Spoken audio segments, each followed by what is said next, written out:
नमस्कार दर्शकों, मैं विवेक सिंह स्वागत करता हूं आपको सतलोक टीवी गुजरात में। तो दर्शकों, हम पहुंच चुके हैं सतलोक आश्रम सोजतपाली राजस्थान। तो दर्शकों, यहां पर संत रामपाल जी महाराज जी हैं, तो उनका 75वां अवतरण दिवस मनाया जा रहा है। तो दर्शकों, इसमें जो भी है पूरे विश्व को निमंत्रण दिया गया है सोशल मीडिया के माध्यम से या फिर उनके अनुयायी हर जगह पर पर्चे बांटकर इस समागम के बारे में सभी को निमंत्रण दिया जा रहा था। तो दर्शकों, इसी के उपलक्ष्य में हम यहाँ का कवरेज करने आए हैं। तो यहाँ पर हम जानेंगे उनके अनुयायियों से जुड़ेंगे, उनसे पूछेंगे कि इस कार्यक्रम में जो अवतरण दिवस है, ये अवतरण दिवस होता क्या है और ये अवतरण दिवस क्यों मनाया जाता है। तो इसी के साथ आप बने रहिए हमारे चैनल पे। तो हम अभी एंट्रेंस गेट के अंदर आ चुके हैं और हम एक संत रामपाल जी महाराज जी के जो भी शिष्य हैं तो उनसे जुड़ चुके हैं। तो उनसे हम पूछेंगे कि जो अवतरण दिवस होता है वो क्या होता है। तो नमस्कार सर। सत साहिब। सर, क्या नाम है आपका? प्रहलाद दास। सर, आप कहाँ से हो? करौली डिस्ट्रिक्ट। तो सर, जैसे देख सकते हैं कि बहुत ही श्रद्धालु आए हुए हैं आश्रम में संत रामपाल जी महाराज के। तो सर, ये अवतरण दिवस क्या होता है, आप इसके बारे में हमारे दर्शकों को बताएं। अवतरण दिवस के अंदर परमात्मा स्वयं पृथ्वी पर आते हैं, प्रकट होते हैं और जीवों का कल्याण हेतु सत भक्ति और सत मंत्र देते हैं ताकि जीव का कल्याण हो और मोक्ष की प्राप्ति हो जावे, 84 लाख योनियों से वो पार हो जावे।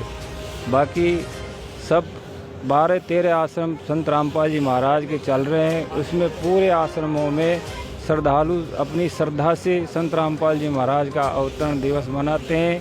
संत रामपाल जी महाराज यहाँ पर अपने जीवों का कल्याण करने हेतु प्रकट हुए हैं। 8 सितंबर 1951 को उनका प्रकट हुआ, जन्म प्रकट दिवस हुआ।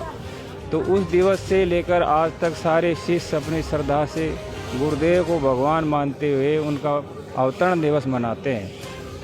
तो सर जी, जैसा हमें देखने को मिलता है कि जो अन्य लोग जन्मदिन मनाते हैं तो उसके लिए तो आपके जो गुरुदेव हैं संत रामपाल जी महाराज, तो वो तो मना करते हैं कि किसी को जन्म दिवस नहीं मनाना है, मगर अपना स्वयं का वो अवतरण दिवस मना रहे और अवतरण दिवस मनाने के साथ पूरे विश्व को भी निमंत्रण दिया है उन्होंने।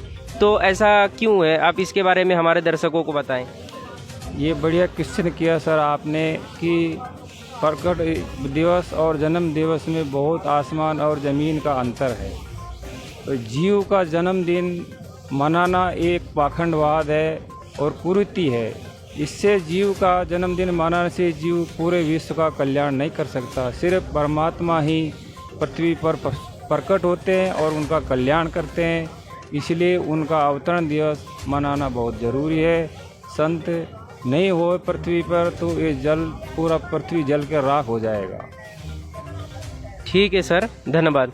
सत साहिब। को जैसे हमने संत रामपाल जी महाराज के शिष्य से जाना तो उन्होंने ये हमें बताया कि जो भी अवतरण दिवस मनाया जाता है, अवतरण दिवस का ये अर्थ होता है कि जो भी ऊपर के लोग से अवतार आते हैं, यहाँ पर पृथ्वी पर शरीर धारण करते हैं एक संत के रूप में, एक तत्वदर्शी संत के रूप में, और अनेकों करोड़ों लोगों का उद्धार करते हैं, उनको सतभक्ति देकर जाते हैं, उनको मोक्ष का मार्ग देकर जाते हैं। तो इस वजह से उनका अवतरण दिवस मनाया जाता है। और जो जन्म दिवस है, जन्म दिवस के बारे में जो लोग बोलते हैं कि जैसे संत जी बोलते नहीं मनाना चाहिए, तो उसका भी निष्कर्ष हमें मिल गया है उनके द्वारा कि जो जन्म दिवस है वो आम लोग मनाते हैं, आम जीव मनाते हो, ना तो किसी का उद्धार कर सकते, ना ही किसी को मोक्ष प्रदान कर सकते। तो इस वजह से उनका जन्म दिवस मनाने के लिए संत रामपाल जी महाराज मना करते हैं। तो दर्शकों, ऐसे ही कुछ रोचक तथ्य जानने के लिए आप हमारे साथ बने रहिए, हमारी टीम के साथ। धन्यवाद। सतलोक टीवी गुजरात फेसबुक पेज को लाइक और फॉलो करना न भूलें। अधिक जानकारी के लिए आज ही डाउनलोड कीजिए संत रामपाल जी महाराज एंड्रॉइड ऐप।